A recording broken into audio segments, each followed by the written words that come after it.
If you please join us for the pledge.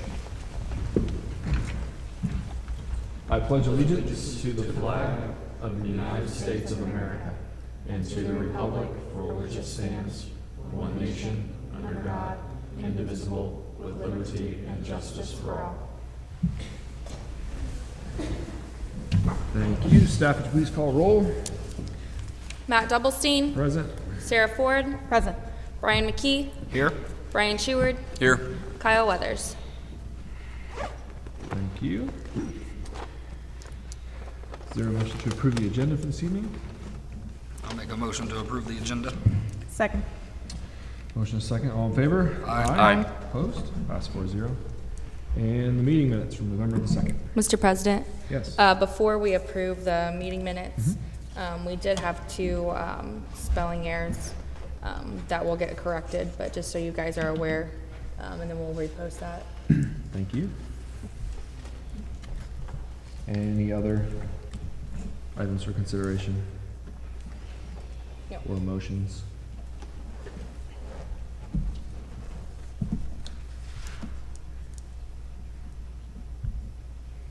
You care to make a motion on the minutes? I'll make a motion to approve the minutes. I'll second. All in favor? Aye. Aye. Opposed? Passes 4-0. Do we have any requests for comment on non-agenda items? No? Seeing nothing and seeing no other items in those areas, we'll move on to new business. Docket BZA 17013 SE Good Oil Company Special Exception.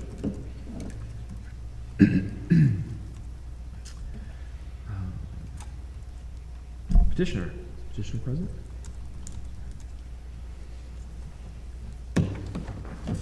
Sorry, I'm asleep as a switch. When I do this, I can't remember who goes first. Depends on which town I'm in. My name is Kent Franzen. I'm an attorney with Parr Ritchie, Franzen, Patterson Cruz in Lebanon, and it's my privilege to be here tonight on behalf of the petitioners, who are essentially Good Oil Company. Representing Good Oil Company with us tonight is Don Good and Larry DeWeese, and they're here to answer any questions you may have about the company or about their specific plans. Also tonight is from Innovative Engineering is Jerry Kittle and Greg Dempsey, and Mike Jansen and Ed Rowe are here from Valenti Health. So we've got the whole group available to answer questions. This is a combination application for special exception and a sign variance to allow a new gas station, fuel station, and convenience store at the northwest corner of State Road 267 and Indianapolis Road. A special exception is needed because under your new zoning ordinance, fuel stations are no longer permitted as a matter of right in the general business district. For many, many years, either under county zoning or under Whitestown zoning, gas stations were permitted use in the GB, and that was changed for reasons that are immaterial. It has been changed, and special exceptions now required for a fuel station in the GB. It's still permitted, subject to your satisfaction that it meets the special exception criteria. The variance aspect of this is for a larger sign than would normally be permitted under your ordinance. It would be larger in the sense it would be both taller. The 8 foot would go to a height, if permitted, to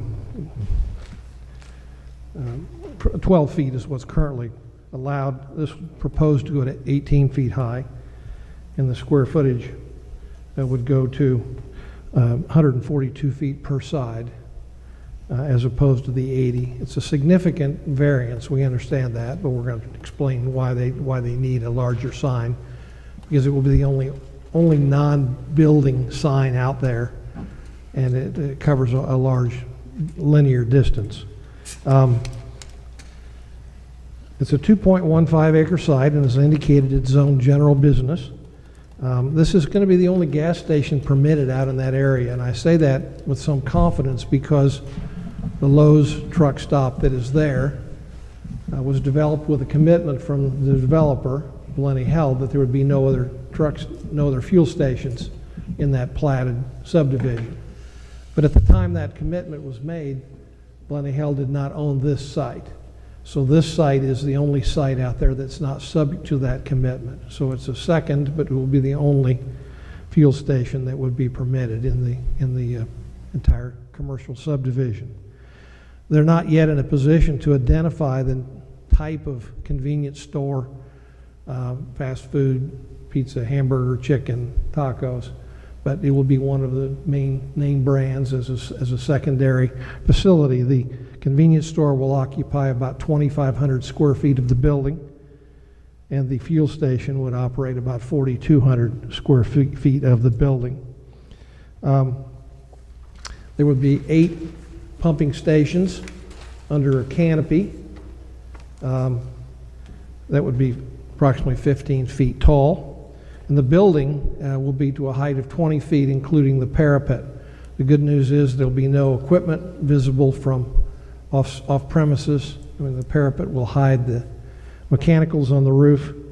And the height of the building is also, and the height of the canopy on the fuel stations will also block the view of the sign. We know from past history that the sign is always controversial, especially the subdivision to the west, Saratoga.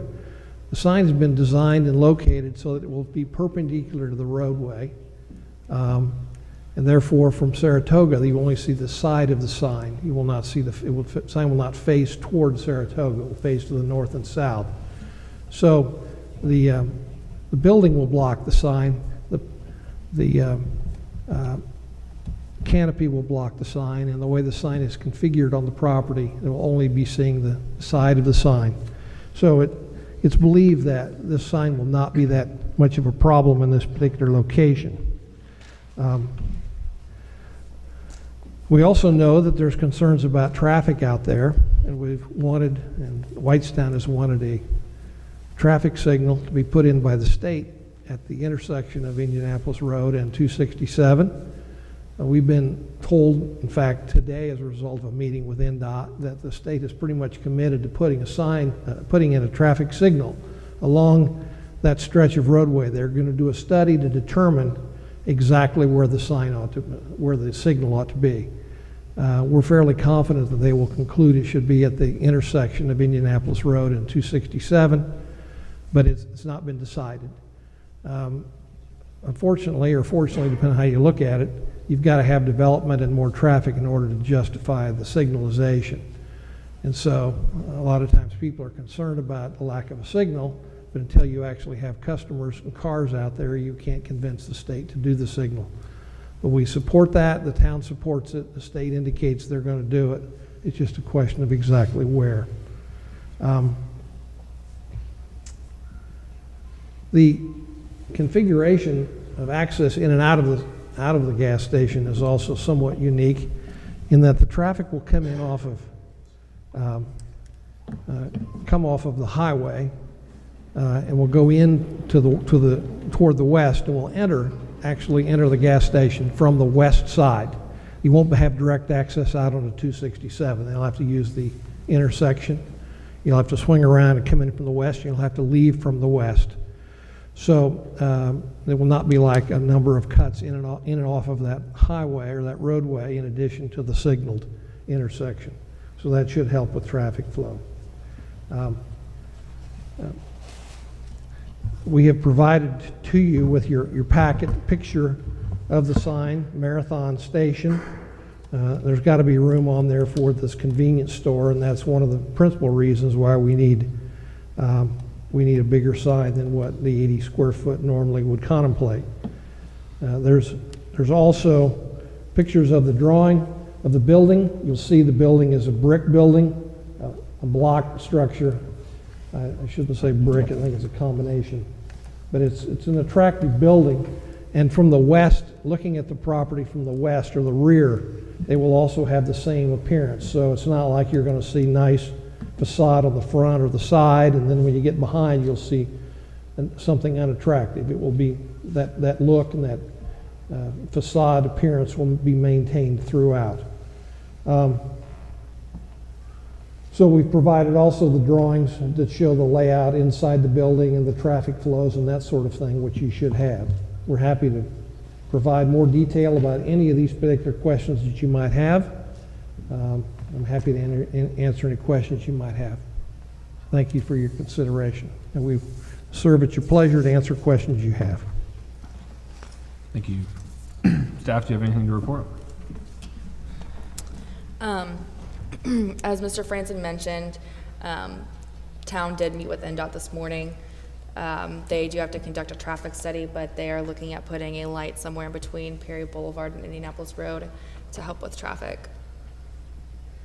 Staff recommendation is that BZA approve special exception, allowing a fuel dealer within the general business zoning, as well as granting them a variance for the requested sign. Thank you.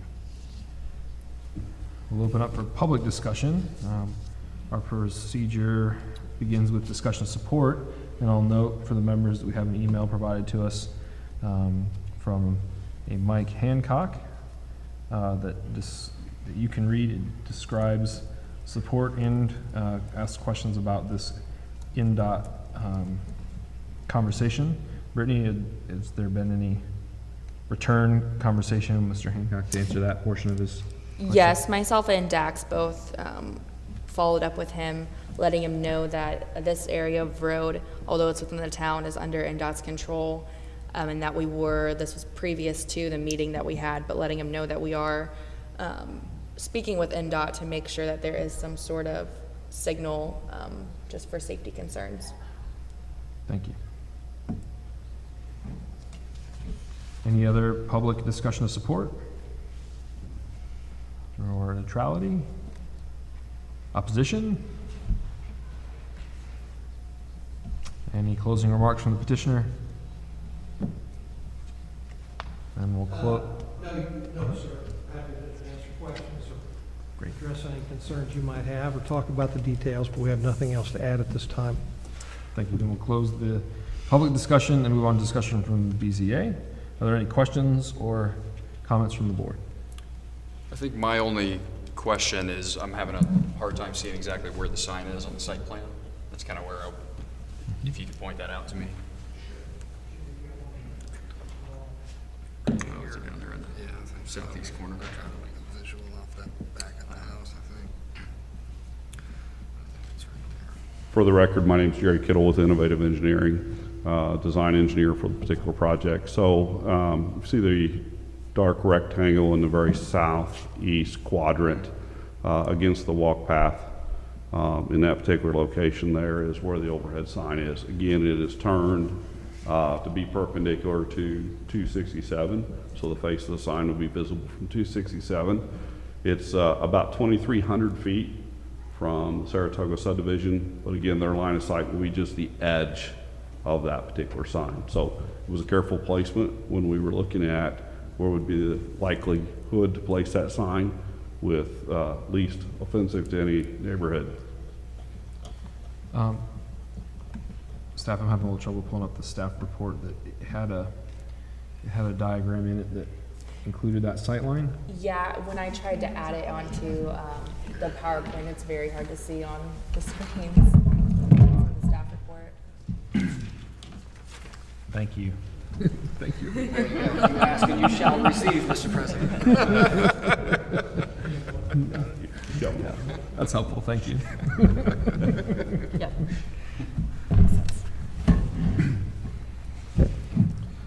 My question is, on the side of that sign, are there any lights on the side of it? Or is it just on the side that faces the neighborhood, so that edge? I realize it's not, are there any lights on it? No, no, not on that edge. Great. No. My question was going to be who, in this circumstance, you were branded as in a marathon. This is going to be a marathon station? Yes, it will be. Okay. Any other questions or discussion from the board?